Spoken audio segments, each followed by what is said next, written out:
तो दोस्तों इस वीडियो में बात करने वाले हैं आप गूगल पे से लोन के लिए कैसे अप्लाई कर सकते हो।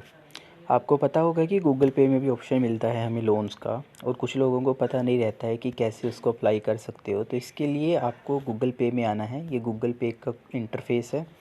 जब आप इसमें एंटर करते हो, एंटर करने के बाद यहाँ पर आपको एक ऑप्शन मिल जाता है प्रेफर लोन का। तो इसी पर मुझे क्लिक करना है, तो मैं इस पर क्लिक करूँगा। क्लिक करने के बाद यहाँ पर आपको अपने सबसे पहले तो नंबर को वेरीफ़ाई करवाना होता है। मतलब जो आपने गूगल पे में नंबर दिया है उसको एक बार फिर से वेरीफ़ाई किया जाता है। वेरीफ़ाई करने के बाद आपकी जो एप्लीकेशन है वो स्टार्ट हो जाती है। एप्लीकेशन में सबसे पहले यहाँ पर आप देख सकते हो एक्टिव नाउ पर मुझे क्लिक करना होगा। एक्टिव नाउ पर क्लिक करने के बाद आपको अपना मोबाइल नंबर वेरीफ़ाई करना होगा। तो मैं यहाँ पर, वैसे तो मैंने वेरीफ़ाई किया हुआ था लेकिन शायद ये दोबारा से बोल रहे हैं, तो मैं इसको दोबारा से क्लिक कर देता हूँ। अब मुझे यहाँ पर मेरी जो एप्लीकेशन है वो शुरू हो जाएगी। यहाँ पर मुझे सबसे पहले अपना नेम डालना होगा, तो मैं नेम डाल देता हूँ। जो नेम आपका पैन कार्ड से मैच है आपको वही डालना है, तो मैं वही डाल देता हूँ। आपकी माता का नाम इसके बाद यहाँ पर पूछा जाएगा, तो मैं माता जी का नाम डाल देता हूँ। तो मैंने यहाँ पर माता जी का नाम डाल दिया है। उसके बाद जेंडर पूछा जाएगा। उसके बाद पूछा जाएगा आपका डेट ऑफ बर्थ, आपकी डेट ऑफ बर्थ क्या है। तो डेट ऑफ बर्थ यहाँ पर डाल देते हैं।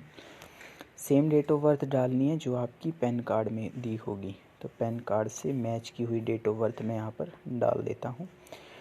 इसके बाद मुझे अपनी ईमेल आईडी डालनी होगी। ये या तो आप चाहे गूगल पे जो आपने ईमेल आईडी दी हुई है, मतलब जो गूगल पे में दी हुई है वो डाल सकते हो, नहीं तो आप चाहे कोई दूसरी भी डालेंगे तो भी उसमें कोई दिक्कत नहीं है। इसके बाद मुझे यहाँ पर जो अपना पैन कार्ड है उसका जो डिटेल है वो डालना होगा, मतलब जो पैन कार्ड का नंबर होता है वो डालना होगा। तो चलिए मैं पैन कार्ड का नंबर डाल देता हूँ। तो मैंने यहाँ पर डाल दिया है अपने पैन कार्ड का नंबर। इसके बाद मुझे यहाँ पर जो लोन अमाउंट है, मतलब मुझे कितने रुपए का लोन चाहिए उसके बारे में बताया हुआ है। तो जैसे मैं डाल देता हूँ कि मुझे जैसे 30,000 रुपये का लोन चाहिए, तो मैं यहाँ पर 30,000 रुपये डाल देता हूँ। अब लोन का पर्पस मुझे चूज़ करना है कि मैं लोन क्यों ले रहा हूँ। तो मैं यहाँ पर कुछ भी डाल देता हूँ, जैसे मैं मैरिज डाल देता हूँ। आप अपने हिसाब से जो भी आपको जिस चीज़ के लिए भी आपको रिक्वायर रहेगा आप उसको डाल सकते हैं। अब मुझे प्रोसीड पर क्लिक करना है। प्रोसीड पर क्लिक करने के बाद मुझे रेजिडेंस टाइप चूज़ करना है। जैसे आप, मतलब आपका खुद का घर है या आप रेंट पर रहते हैं या आप पीजी हैं या हॉस्टल या जो भी आप रहते हैं, तो आप चूज़ कर लीजिए। अब आपको यहाँ पर अपना एड्रेस डालना है, तो मैं एड्रेस डाल देता हूँ। सेम एड्रेस डालिएगा जो आपका आधार कार्ड में रहेगा। तो मैं यहाँ आधार कार्ड वाला एड्रेस डाल देता हूँ। तो यहाँ पर देखिए मैंने एड्रेस डाल दिया है। और एड्रेस डालने के बाद अब यहाँ पर मुझे जो डालना है वो पिन कोड डालना है। पिन कोड भी आपको सेम आधार कार्ड से मैच किया हुआ डालना पड़ेगा। तो यहाँ पर मैंने पिन कोड भी डाल दिया है। पिन कोड डालने के बाद अब यहाँ पर मुझसे पूछा गया है कि ये आपका परमानेंट एड्रेस है, तो मुझे येस पर क्लिक करना है। अगर ये परमानेंट नहीं है तो मुझे नो पर क्लिक करना है। प्रोसीड पर इसके आगे मुझे क्लिक करना है। मुझे अब कंपनी के बारे में, मतलब अपनी वर्क डिटेल देनी होगी कि मैं कहाँ पर काम करता हूँ। तो चलिए मैं डिटेल दे देता हूँ। तो मैं यहाँ पर डिटेल दे देता हूँ। अब मुझे अपनी कंपनी की ईमेल आईडी देनी होगी, उसके बाद ऑफ़िस का पिन कोड देना होगा।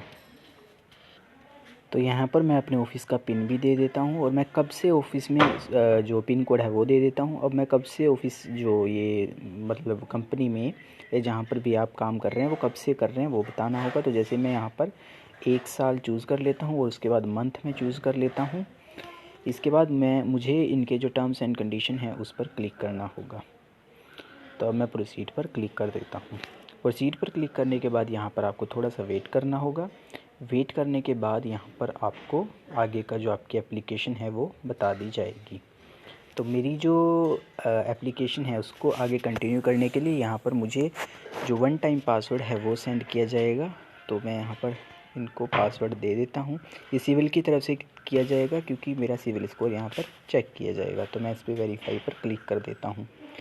वेरीफाई पर क्लिक करने के बाद यहाँ पर मुझे मेरा जो एप्लीकेशन स्टेटस है वो बता दिया जाएगा। देखिए फ़िलहाल तो मैं एलिजिबल नहीं हूँ, लेकिन अगर आप एलिजिबल हो जाते हैं तो यहाँ पर आपकी एलिजिबिलिटी बता दी जाएगी। उसके बाद आपके पास जो आगे का प्रोसेस रहता है वो मुझे बता दिया जाएगा। आगे के प्रोसेस में जनरली ये आपकी बैंक स्टेटमेंट को वेरीफाई करते हैं और कई बार नहीं भी करते हैं। उसके बाद ये आपके बैंक अकाउंट की डिटेल्स मांगते हैं। अगर आप एलिजिबल हो जाते हो तो, और आपका जो लोन है वो दे दिया जाता है। फ़िलहाल तो मैं एलिजिबल नहीं हूँ। इसका कारण ये हो सकता है कि मेरे जो लोन है वो चल रहे हैं, मतलब करंट जो मेरे पेंडिंग ड्यूज़ हैं वो हैं, तो इस वजह से मैं एलिजिबल नहीं हूँ। लेकिन अगर आपके ड्यूज़ कोई पेंडिंग नहीं है और आपका सिविल स्कोर 750 से ऊपर है तो आप ज़रूर गूगल पे से लोन के लिए एलिजिबल हो सकते हो। किसी अन्य क्वेश्चन के लिए दोस्तों आप नीचे कमेंट सेक्शन में पूछ सकते हो। अगर आपको लगता है कि किसी क्वेश्चन का जवाब मुझे आपको इसमें नहीं मिला है तो आप मुझे नीचे कमेंट सेक्शन में पूछ सकते हो।